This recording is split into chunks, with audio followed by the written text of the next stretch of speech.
Good evening, everyone. Hope so you all are very fine and safe and doing all the work what I am sending to you.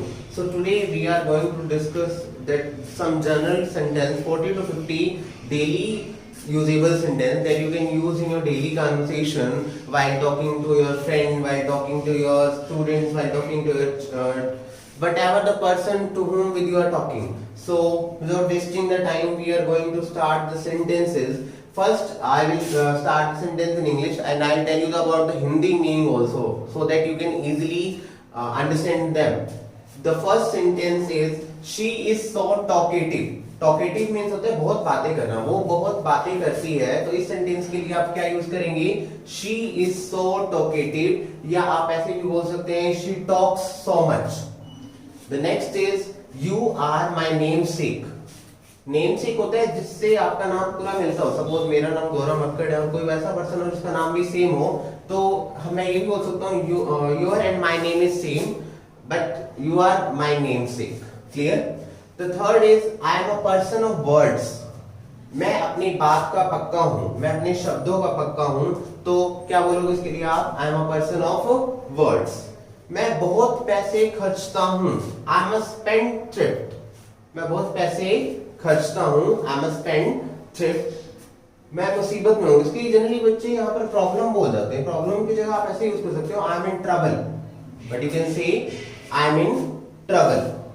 मुझे आजकल पैसों की बहुत problem चल रही है. ये तो हम जनरली बोलते हैं किसी को, तो आप इसके लिए कैसे बोलोगे? I have financial problem these days. क्या बोलेंगे? I have financial problem these days. The next we are here is बहुत अच्छा बहाना है. This is a good excuse. आपको कोई काम ना करने के लिए कोई बहाना बताता है और आपको लगता है कि वो बहाना ठीक है या वो उसको आप रियलाइज कराना चाहते हो, तो आप क्या बोलोगे? This is a good excuse to not do anything. वो सारा दिन खाली था. He was idle all the time. He was idle all the time. मेरा भाई अपने मन की करता है. My brother has his own ways. मैं मेरे मन की करता हूं या मैं मन मर्जी करता हूं. I have my own ways. मेरे हाथ में दर्द हो रहा है. इसको दो वे से हम रिप्रेजेंट कर सकते हैं. My hand is paining, my stomach is paining. Whatever the things you feel pain in, that you can use the sentence my hand is paining और I have a pain in my hand. Next is जो हम देखते हैं what brings you here. What brings you here means क्या चीज है, आज आप यहाँ पर कैसे. हमारे घर कोई गेस्ट आता है तो हमसे पूछते हैं ना, तो क्या बोलते हैं? What brings you here. Next is क्या इससे कुछ फर्क पड़ता है? Does it make any difference? यहाँ बैठ जाओ, ये चीज कर लो या वो करो. The next, how did you find Delhi. ये जनरली सेंटेंस हम बहुत यूज करते हैं. आपके घर कोई आया और आप उसे पूछते हो कि आपको हमारा घर कैसा लगा. How did you find it our home. How did you find our city.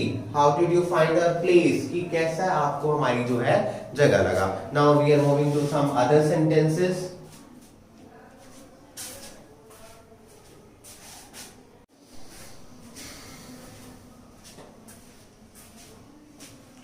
So from here you can see that I have discussed that जब भी आपने किसी प्लेस के लिए पूछना हो किसी को कि आपका शहर कैसा लगा, तो आप क्या बोलेंगे? How did you find our place? How did you find our home? आपको हमारा घर कैसा लगा? मैं शहर से बाहर था या मैं अपनी जगह से बाहर था. I was out of town. और अभी आप प्रेजेंटली किसी को बता रहे हो, आप बरवाला से बिलोंग करते हो और आप हिसार गए हो, तो आप क्या बोलोगे? I am out of town. Clear? वह खुद को रोने से नहीं रोक सकी. She could not hold weeping. She could not hold weeping.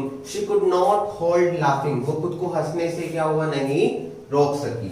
मेरे पास एक गाड़ी है, बंगला है, जो भी आपने बताना है, तो आप क्या यूज करोगे उसके लिए? I have a car, I have a bungalow, I have a whatever the things you are having.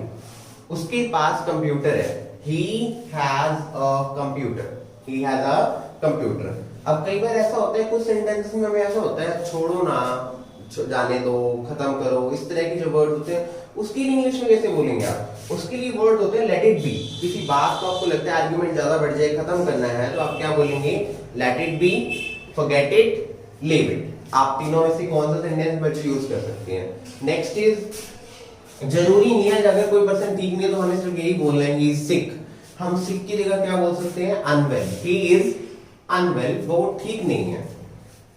कल मेरा एक्सीडेंट हो गया था।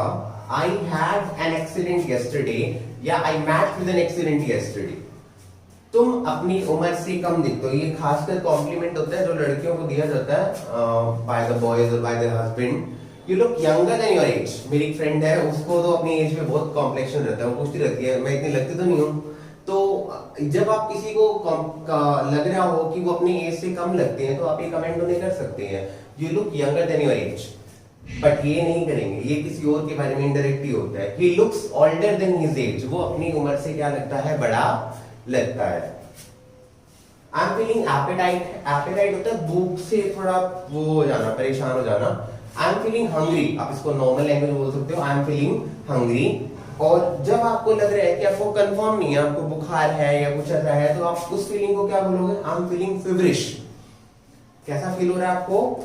फीवरिश फील हो रहा है, फीवर लग रहा है नहीं, कंफर्म नहीं है आपको उसके बारे में। तो मैं खुद पर शर्म आनी चाहिए। You should be ashamed of your self. You should be ashamed of yourself. इसमें टोन जो है ना आपकी चेंज होनी चाहिए। ऐसा नहीं आप इसको पोलाइट टोन में बोलोगे। ये जो टोन्स होते हैं ना, इनके लिए हाई टोन्स वर्ड यूज होते हैं, क्योंकि हम इसमें नेगेटिव कमेंट कर रहे हैं किसी को। Clear? Now we are discussing the next one.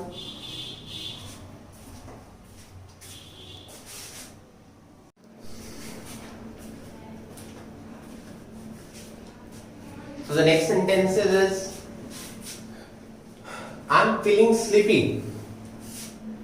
मुझे नींद आ रही है। जब आपको लगता है कि आप लेजी सा फील कर रहे हो तो आप इस तरह के सेंटेंस बोल सकते हैं, आई एम फीलिंग स्लीपी। आप किसी के घर जाते हो, उनके बच्चों से क्वेश्चन पूछते हो, बेटा पढ़ाई कैसी चल रही है, तो how is your study going on. आप ऐसे पूछने की बजाय आप नॉर्मल से इंग्लिश में बोल सकते हो, बेटा how is your study going on. और इसके दिमाग में क्या चल रहा है, what is going on in his और her mind, what is going on there, वहां पर क्या चल रहा है, क्या वहां पर कुछ चल रहा है। अब आप भीड़ देखते हो गली में, एक मोहल्ले के बाहर, तो आप पूछते हो ना आने जाने वाले से, is something going on there, कि क्या वहां पर कुछ हो रहा है। नेक्स्ट इज कोई चीज जो होती है जो आजकल ज्यादा फेमस हो जाए, जैसे सपोज आजकल कोरोना वायरस है, तो हम क्या बोलेंगे? इट इज इन टॉक, कि ये जो है आजकल क्या है, बातों में है, फेमस है। दिस इज अ र्यूमर, कोई चीज जो आपको अनबिलीवेबल लगती है, जिसपे विश्वास नहीं होता जल्दी, तो उसके लिए आप क्या बोलेंगे कि ये क्या है? एक अफवाह है, र्यूमर। तेरा दिमाग ठीक है? Are you in your senses, are you in your senses. मुझे सिर दर्द था, आई हैड अ हेडेक। अंधेरा हो रहा है, इट्स गेटिंग डार्क। इस तरह के शॉर्ट सेंटेंस आप यूज कर सकते हैं, इसमें कोई प्रॉब्लम नहीं है। Next is don't speak loud, ज्यादा तेज मत बोलो। मॉप द फ्लोर, फर्श पे पोछा लगा दो। Get back to the work, काम पर क्या आ जाओ, वापिस आ जाओ। So hope so you have understand the sentences very well. For getting this type of sentence, you can subscribe to our channel by Gaurav Coaching Center, and hope so please remember these sentences in your mind. It will help you to speak in a very good way. Thank you.